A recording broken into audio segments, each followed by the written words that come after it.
What's going on, guys? Bart here with Tully Television. I want to thank all of you for stopping by, tuning in, staying tuned. I want to thank all of you for being awesome and amazing. Hope today is the day we earn that subscription. If so, you hit that red subscribe bar down below. You hit the like button, it helps a lot here at the channel. Because only together can we go straight to the moon, baby. Today, we're getting into another comic book review. We're getting into Uncanny X-Men, issue number 7, written by Gail Simone. David Marquez and Edgar Zazar are the pencilers. Matthew Wilson is the colorist. And for this particular cover here is done by David Nakayama. Now, you can see it's one of these little foil type of. I like how even the little hearts there are. I like that cover. So I'm gonna try to um I'm gonna show some of the interior art. Obviously, I don't want to crack that open too much because I want to try to. I really like this particular cover. On top of being a Nightcrawler fan here at the channel, we go mad for that lad here, or at least I do. Gambit fan too. How can you not be a Gambit fan, right? But let's get into it. This issue is entitled "No Walls Can Hold Us," and is part two of the story called "Raid on Grey Malkin." The other parts are in just the other X-Men book, where Cyclops is leading the team out of Alaska, and why these two books are crossing over is that both teams have a member of their individual teams captured and held in Grey Malkin. Now, as we know, over the last few issues here at the Uncanny title, Karina Ellis, the warden, so to speak, of Grey Malkin, uh, she's been the main like antagonist for the team, so to speak. We've seen in the first story arc, she sent people after the team, after the kids, to basically fulfill her, gripe, her grudge against mutants, so to speak. And where we pick this up, our team members that were captured are Jubilee and Calico, and on the other team it's Beast. So, and that's the Beast. That's from like the 1980s Champions team. That's a long story within itself, and probably would need another video just to explain what's going on with that. But where we pick up with this particular issue is that Rogue and Cyclops are disagreeing that both teams should show up there because Cyclops' view is that it's going to go from being a raid to being a full on war and possible bloodshed. And she's not listening to it. Like in her view, she's got two members, a Jubilee and one of the kids. So, not saying that Hank can't take care of himself or whatever, or that two are more important than one, but she don't care what Cyclops is going to do. She wants to do what she wants to do. All right, when it comes to this, and so she decides to gather the troops and go there.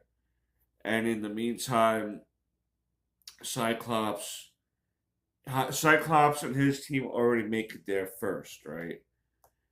So I want to get to where there's some interesting things here. Well, the book is interesting. Remy uses the Eye of Agamotto to teleport them to Grey Malkin. Uh, I guess in one of the issue, part one of the issue, they beat the brakes off a Beast, and so Jubilee here is having giving them issues about that, right? She's giving Karina Ellis there some issues. She gets zapped up. Supposedly Calico gets released because her someone paid off her escape, and she starts hearing her mother's voice a little bit in her head about you don't need to be with these people, you're better than that and stuff. But she reminds herself, Calico, that she's a mutant and she winds up going back to help. So that's out there like this little panel. Juggernaut there. Uh, Juggernaut, we've seen Juggernaut ourselves a lot in the Legion of X story. Remember that, guys? Or if not, if I can remember to add the link down to that. But yeah, this is where she calls upon her warhorse to go back and help her team. And she winds up being the reason why Rogue and their team are able to get into the school because initially Cyclops and his team they were able to teleport in through Magic's teleportation circle, a portal, so to speak. And so once they get there, um, Kid Omega, I like the fact that Kid Omega here is feeling the pain of Hank McCoy and what he went through. Um, Kid Omega started off as an asshole character, but over the years he's really stepped his game up. And so ultimately, to prevent the X teams from doing their thing, they send the Blob. They wind up sending Siren. Rogue winds up taking his power. Because if you remember, in this particular book, Ellis is using mutants to hunt mutants. You know, and so through a little misunderstanding of on Ransom's part about if Cyclops reaches for his visor, they should rush him. But Cyclops was going for his communications link, and Wolverine realized what was going on before it was too late. So there's the accidental fighting, not accidental, but fighting. The good guys fighting each other until they come together to fight the main enemy. And ultimately, Calico, Jubilee, and the Beast reunite and kick ass and stuff like that. Finally, what stops the both teams from fighting is Juggernaut rushing through, and they notice that there's a prison here within the school holding someone, and they think that's where Charles Xavier is being held. And then this is the last Siren, the Blob, and then Sentinel dogs that have been a new thing as of late, and that's where this particular issue ends. And then when we review the next issue, I'll let you know how that completely ends. There is at the same time going on here Alaska calling seed egg, if you will, that is housing someone's body in there. If you remember back from the Krakoan age, the resurrection process.